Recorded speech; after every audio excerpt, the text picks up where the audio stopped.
Assalamualaikum warahmatullahi wabarakatuh. Bertemu lagi di kuliah online Matematika Fisika.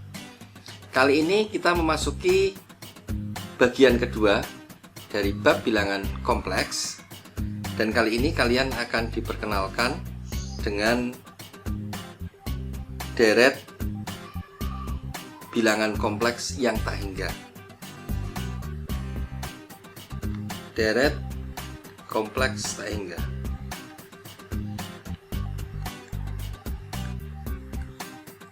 Nah, pada bab 1 terdahulu kita sudah belajar tentang deret tak hingga, dan kita sudah belajar juga tentang deret pangkat. Dan kalau kita ketemu deret pangkat, kita ketemu dengan uji konvergensi. Dan uji konvergensinya ini biasanya yang kita peroleh bentuknya adalah rentang konvergensi dari suatu deret pangkat. Nah, bagaimana kalau kita bertemu dengan deret tak hingga ini yang bentuknya bilangan kompleks? Akan kita bahas, akan kita uraikan. Saya akan berusaha menguraikan sedikit demi sedikit pada bagian ini.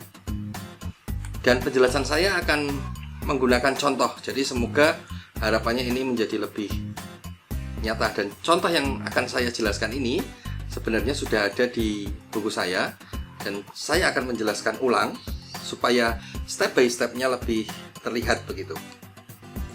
Oke, kita mulai. Andaikan saya memiliki bilangan kompleks seperti di contoh 2.3.1 di sini, yaitu saya punya sebuah deret bilangan kompleks, bentuknya adalah 1 plus I pangkat N dibagi dengan N faktorial, dengan N itu dimulai dari 0 sampai tak hingga. Tentu kita bisa menguraikan deret ini.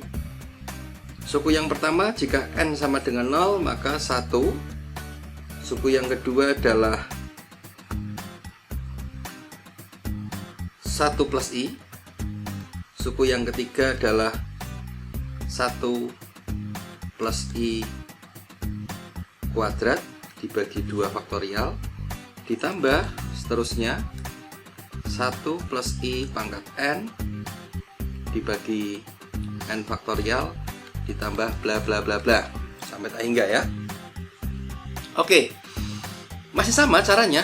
Pertama kali untuk melakukan uji konvergensinya kita gunakan uji rasio, masih seperti di deret pangkat yang tak hingga. Pertama kali berarti kita harus mencari rho n. Dengan rho n itu adalah perbandingan rasio, yaitu nilai mutlak dari 1 plus I pangkat N plus 1 dibagi N faktorial per 1 plus I. Nah, ini N plus 1, sorry. N plus 1 faktorial dibagi 1 plus I pangkat N dibagi N faktorial. Oke, cara yang paling mudah kalau kita balik ya, masih seperti biasanya, 1 plus I N plus 1 per N plus 1 faktorial, atau N plus 1 faktorial ini N plus 1 dikalikan N faktorial.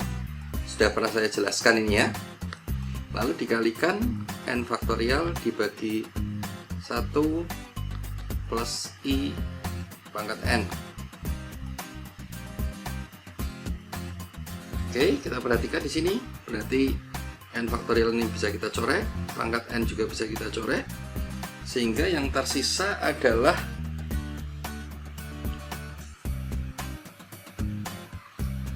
I plus 1 dibagi N plus 1.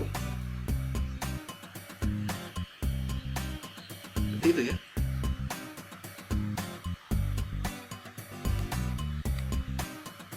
Sehingga yang kita temukan adalah 1 plus I dibagi N plus 1. Oke. Apa yang kita peroleh di sini? Rho-nya sama dengan limit jika N mendekati tak hingga dari 1 plus I dibagi N plus 1. Tentu ini hasilnya adalah mendekati 0.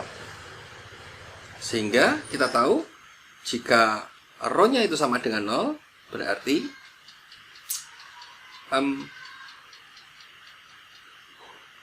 deret ini konvergen. Nah, jika rho itu sama dengan 0 atau rho itu kurang dari 1, jelas bahwa deret ini adalah deret yang konvergen. Nah, terlihat baik-baik saja, tidak ada masalah untuk contoh yang pertama kali. Tapi kita akan memperoleh sedikit sesuatu yang berbeda, tidak seperti yang kita kenal. Jika yang kita kerjakan seperti soal ini, soal A. Soal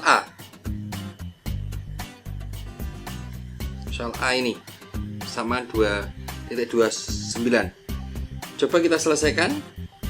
Kalau saya tulis ulang, deret ini adalah 1 dikurangi Z ditambah Z kuadrat per 2 dikurangi Z pangkat 3 per 3 ditambah titik-titik.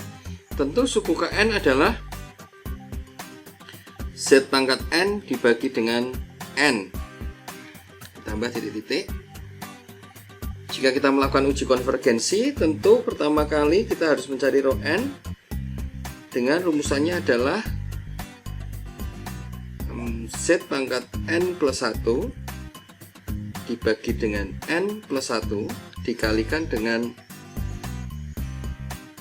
langsung saja ya, saya balik ya, N per Z pangkat N, atau sama saja dengan, ini ada bagian yang bisa kita coret, yaitu ini, sehingga tersisa adalah, yang tersisa adalah Z kali N dibagi N plus 1. Tentu yang kita peroleh, nah, rho-nya adalah limit dari rho N ini sendiri, N mendekati tak hingga dari rho N, atau sama dengan limit N mendekati tak hingga dari Z kali N dibagi N plus 1, atau ini sama saja dengan hasilnya adalah Z. Nah, berarti deret ini dikatakan konvergen jika rho-nya kurang dari 1, atau berarti konvergen saat Z-nya ini kurang dari 1. Nah, kita perhatikan, jika pada dalam bab 1 tentu kita tahu bahwa konvergensinya itu berupa rentang antara min 1 sampai 1. Nah, ini juga sama, andaikan Z ini deret seperti deret pangkat biasa, yaitu dari min 1 sampai 1. Oke. Nah, tapi bilangan kompleks ini kita sudah tahu memuat bilangan komponen real dan komponen imajiner. Tentu kalau kita mengatakan besarnya Z ini kurang dari 1, tinjauannya tidak hanya sumbu X saja yang mendatar, tapi ada satu sumbu lagi, yaitu sumbu Y yang vertikal. Nah, ini di sini 1, di bawahnya 1. Jadi maksudnya begini, bisa jadi yang nilainya 1 itu tidak hanya X saja, tapi bisa saja Y-nya. Pokoknya besarnya X, besarnya Z, atau kita tahu kalau kita tuliskan dalam bilangan kompleks, nah, besarnya Z ini kan sama dengan akar dari X kuadrat plus Y kuadrat.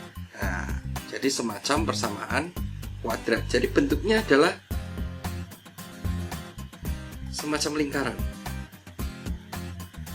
Jadi konvergen untuk daerah yang ada di dalam lingkaran ini. Sepanjang X dan Y yang ada itu di dalam luasan lingkaran ini, maka dijamin bahwa bilangan kompleks yang kita tinjau tadi pasti konvergen. Nah, itu seperti yang ditunjukkan pada buku saya di halaman 32 halaman 30. Nah, ini halaman atasnya, halaman 31 gambar 2.6. Jadi bentuknya adalah lingkaran konvergensi, bahasa saya begitu. Tapi sebenarnya sesuatu yang di dalam lingkaran tadi semuanya konvergen di sini. Nah, ternyata yang kita temukan ini sedikit berbeda dari apa yang diperoleh waktu kita mempelajari deret tak hingga biasa. Sampai di sini dulu, bisa dipahami?